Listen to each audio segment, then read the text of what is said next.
deaths by automobile, pedestrians, and cyclists since Ray Kelly's letter on March 4th, and I think it answers a lot of the questions that have come up today.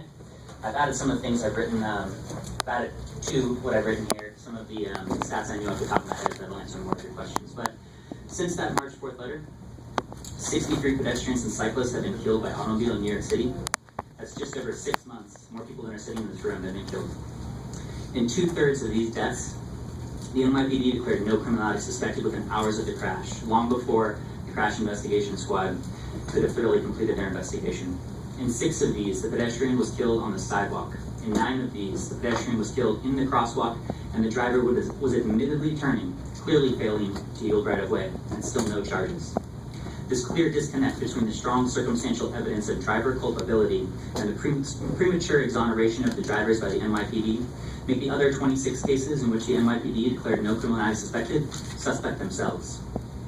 This calls for an expedited, reliable disclosure of crash investigation material to the public rather than the current system where victims' families must toil through the FOIL process for months to obtain this information.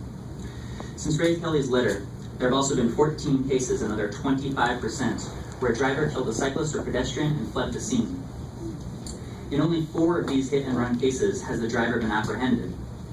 This is far below the city's 75% success rate of closing homicide cases.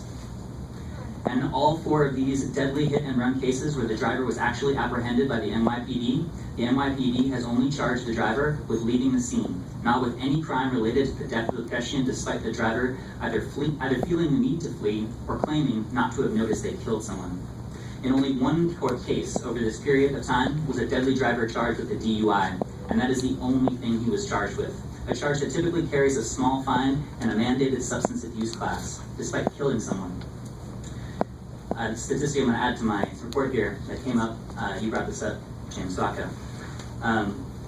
There have been 2 cases in which a driver killed someone and either had a suspended license or no license at all.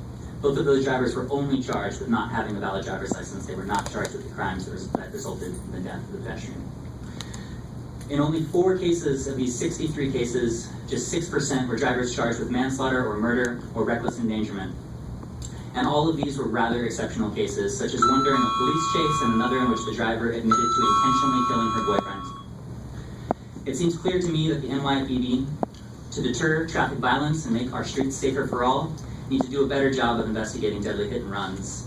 Need to not declare the absence or presence of criminality at the scene of the crash, or allow anonymous leaks to the press. I cannot stress how harmful this is to the families of the victims. And the NYPD should charge for crimes in a much higher percentage of crashes than they are. My last point is that they should be required to release their reports to the public or a neutral third party for review. Thanks again. Thank you. I just want to bring up one thing that you guys drive, because you probably know this. You mentioned someone who was killed